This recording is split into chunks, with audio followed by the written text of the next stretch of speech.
Tak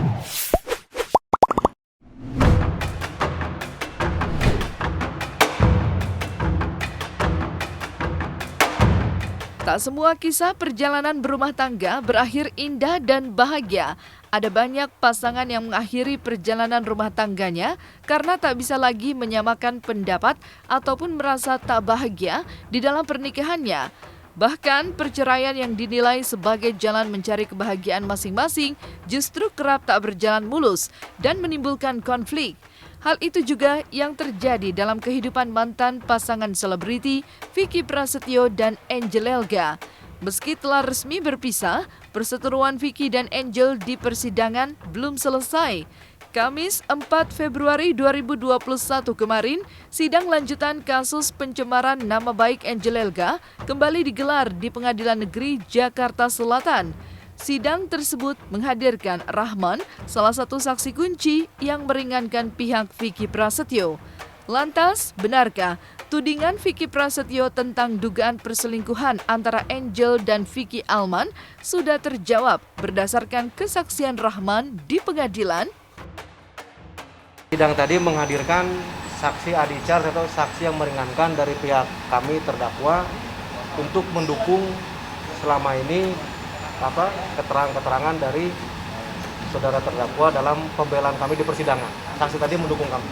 Artinya keterangan dari saksi tadi menjawab semua tuduhan-tuduhan yang selama ini dilayangkan oleh pihak Vicky Prasetyo kepada saudara Angel Elga terkait ada dugaan perselingkuhan dan lain sebagainya. Dari sisi kami sudah tidak lagi keraguan bahwa betul memang ada dugaan perselingkuhan antara saudara Angel dengan Vicky Alman. Bahkan tadi disebutkan adanya laki-laki lain. Ya begitu ya. Iya. Kan selama ini kita fokus hanya kepada saudara Vicky Alman, ternyata ada laki-laki lain. Yang pasti walaupun kita sudah selesai gitu loh, cuma masih agak miris sih ngelihat kondisi gitu loh. Karena yang sebenarnya ya akhirnya Allah kan bisa menunjukkan yang sebenar-benarnya. Walaupun secara permasalahan aku lebih dulu pernah bahkan ya ada di dalam rutan Salemba selama 2 bulan 10 hari, tapi kenyataannya cerita fakta sebenarnya tadi dari saksi yang aku dengar kan sampai sebegitu. Ternyata dia nginep terus juga ya bukan hanya dia, bergantian para pria gitu. Ya aku miris aja sih ngedengar seperti itu gitu loh.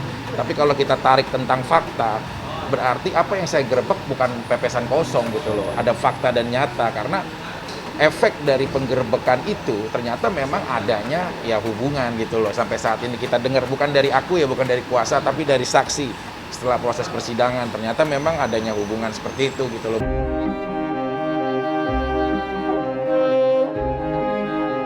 Meski melewati proses hukum yang begitu panjang, Vicky Prasetyo tampaknya begitu tenang menyelesaikan satu persatu persoalan hukumnya lantaran kehadiran sang kekasih hatinya, Kalina Oktarani. Sejak menjalin kedekatan, Kalina selalu terlihat mendampingi Vicky menjalani proses hukumnya. Bahkan di depan awak media, Vicky pun secara terang-terangan melontarkan pujian spesial untuk Kalina atas kesetiaan dan totalitas cinta yang terlihat nyata dari sikapnya dalam hubungan mereka. Permasalahan itu ada, kan saya belum ada dalam kehidupannya Mas Vicky ya, jadi saya cuma tadi mendengarkan dan juga mendengarkan dari saksi dan juga membandingkan dengan apa yang Mas Vicky bilang. Jadi memang apa yang selama ini Mas Vicky cerita ke aku bahwa itu tidak benar, dan tadi juga disaksikan ada saksinya juga yang menyatakan bahwa memang itu kejadian seperti itu. Ya saya sih berharap semoga semuanya ini udah biar kelihatan aja siapa yang benar siapa yang salah, itu pasti akan tahu kok nantinya. Ya yang pasti ini bisa jadi inilah pembelajaran aja gitu loh. Tapi masalah rangkaian pernikahan insya Allah Kalina juga mengerti. Terbukti dia bukan hanya mau menemani dalam hal kebahagiaan, walaupun dia tidak tahu soal persoalan ini lebih dulu ada, tapi dia tetap setia untuk mau tahu kebenarannya seperti apa. Karena aku juga udah terbuka agar apa, tidak ada lagi rumah tangga yang seperti itu gitu. Maksudnya Dina? Enggak sih, pasti, tapi lebih ya kalau trauma nggak mungkin lah. Gladiator nggak pernah trauma, tapi cuma mungkin ya was-was, ya aku bilang tadi, menghijabkan wajah dan kepalamu untuk lebih cantik itu penting, tapi menghijabkan tingkah laku dan akhlakmu itu jauh lebih penting daripada kecantikanmu, oke?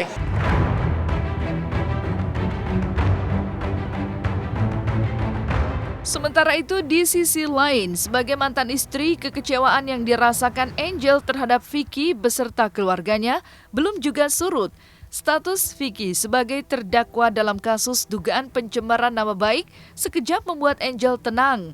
Lantas, seperti inilah pesan Angel Elga untuk Vicky di tengah proses hukum yang masih menjeratnya saat ini. Coba kalian perhatikan, ini kan pengacara dia banyak nih. Pengacara sini berbicara beda, pengacara sini ngomongnya beda. Yang di sini mengatakan Angel Elga dan kuasa hukum ingin berdamai kepada kami. Ya, satu, ini sudah kebohongan nih. Ini kuasa hukumnya berbicara lagi. Saya menelpon teman kerabat dekatnya Angel Elga. Saya minta tolong disampaikan kepada Angel Elga untuk bisa saya traktir minum, silaturahmi untuk membicarakan apa ada nggak peluang untuk berdamai. Ya, ini kebohongan, ini benar nih. Tapi saya sampaikan lagi, saya bilang tidak ada damai lagi dan saya tidak mau ketemu dengan kalian semuanya. Tolong bicarakan saja dengan kuasa hukum saya. Nah, kan saya sudah menolak ini kan. Tapi kok ini menciptakan kebohongan ya? Nah, kan aneh. Jadi memang mereka ini perlunya itu bukan kebenaran. Kebenaran nomor 100 deh buat mereka. Tapi huru hara ini loh. Supaya apa? Supaya penonton, pemirsa yang lainnya itu buyar. Yang difokuskan adalah laporan Angel Elga. Ini tuh sehingga terlupakan ini maunya mereka.